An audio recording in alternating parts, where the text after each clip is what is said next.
Ah, ça met en forme. Ouais, mais j'adore votre playlist. Elle est bien. Non, franchement, revenez plus souvent avec vos petites musiques comme ça. Moi, j'aime beaucoup. Alors, vous êtes là pour mettre un petit coup de projecteur sur une belle initiative de l'économie circulaire. Hein. Absolument. Alors, cette fois, ça se passe dans le rayon briques alimentaires avec une brique écolo-conçue. Une brique écolo-conçue, et c'est l'occasion d'ouvrir un peu en guise d'introduction de chronique, parce qu'on va voir que finalement l'éco-conception se développe beaucoup dans l'industrie, et c'est une très bonne nouvelle. On vous a apporté sur ce plateau quelques petits produits pour vous montrer des exemples. Un paquet de lessive en carton sans aucun plastique et réalisé à partir de papier 100% recyclé. Vous apercevez aussi de l'essuie-tout. C'est les pastilles dedans, c'est ça? C'est les pastilles ou de la poudre? Oui.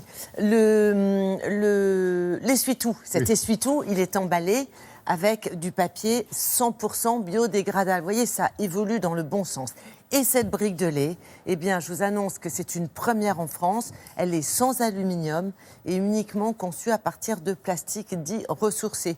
Donc là, encore une fois, ça va dans le bon sens. Et c'est important parce que le lait, c'est quand même un aliment qui est présent dans... Aussi, Mais oui, bien sûr, qui est un aliment fragile. Et quand on parle de conservation, évidemment, c'est souvent lié à l'emballage quand on parle de longue conservation. Et le lait, on en consomme plus de 2 milliards de litres par an en France.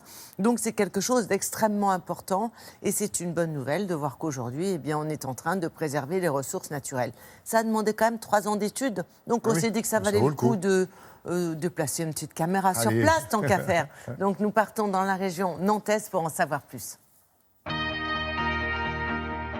Aujourd'hui, on est rentré dans une révolution écologique. Et il est important pour nous de réduire l'utilisation des matières fossiles pour les remplacer par des matières biosourcées telles que le carton.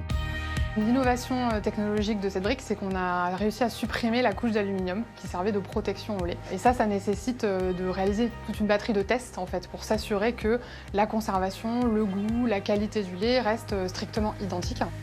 La recette de ce nouveau plastique a été retravaillée pour que justement elle puisse servir de barrière à l'oxygène et à l'air sans pour autant en rajouter plus. Techniquement parlant, c'est très compliqué d'arriver à assurer cette fonction barrière sur le plastique et de le faire 100% biosourcé aujourd'hui. En fait, on agit avec le fournisseur de plastique sur les matières premières qu'il va utiliser pour qu'il y ait de plus en plus de matières végétales qui rentrent dans la fabrication du plastique.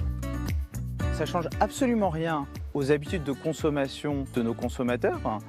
C'est la même résistance de la brique, la même étanchéité, le même goût du lait, la même protection du lait, des nutriments. Mais ce qui va changer, c'est l'impact positif qu'aura cette brique sur l'environnement. Cette brique, elle nous coûte un petit peu plus cher parce qu'il y a un vrai investissement, on va dire, dans l'innovation. Mais on a fait le choix de ne pas le répercuter en rayon parce qu'on veut justement que cette technologie se développe. Et donc, il faut que le prix soit en ligne avec le prix actuel des briques de marque bio. C'est une première en France et on est très fiers parce qu'on est les premiers à lancer cette nouvelle brique de lait UHT sans aluminium et éco-conçue. La production de lait bio dans les fermes, c'est quelque chose qui est vertueux pour l'environnement. On a voulu prolonger ça au niveau de nos emballages. Ouais, pendant qu'on diffusait ces témoignages très importants, moi je suis allé tripoter parce qu'on a besoin de toucher ces emballages. Donc non, mais je suis allé voir effectivement. Alors c'est de la poudre, hein, c'est pas des pastilles. Je corrige le tir, Isabelle. Et puis voir qu'effectivement c'est pas du plastique parce qu'on a du mal à y croire. Hein, aujourd'hui, on a tellement été élevés là-dedans. Habitués, élevés, effectivement. On a biberonné du plastique, c'est le cas de le dire. Et aujourd'hui, eh bien, ça change. Et surtout, moi, ce que j'aime beaucoup dans cette démarche, en dehors que c'est une première française, c'est que ça ne change pas le prix pour le consommateur. Donc c'est l'industriel qui prend à sa charge le coût supplémentaire de fabrication de cette brique. C'est une première et évidemment ça ne change absolument rien au niveau sécurité sanitaire, protection du lait qui, rappelons-le, est un aliment vivant. Voilà, et puis c'est pédagogique, vous avez vu derrière, on le voit hein, sur un des emballages, vous avez l'explication du circulaire. Hein, c'est bien, merci beaucoup Isabelle. Vous savez pourquoi Valérie est à côté de nous? Je pense pour la météo, je dis ça, je pense. Ouais, vous pensez bien.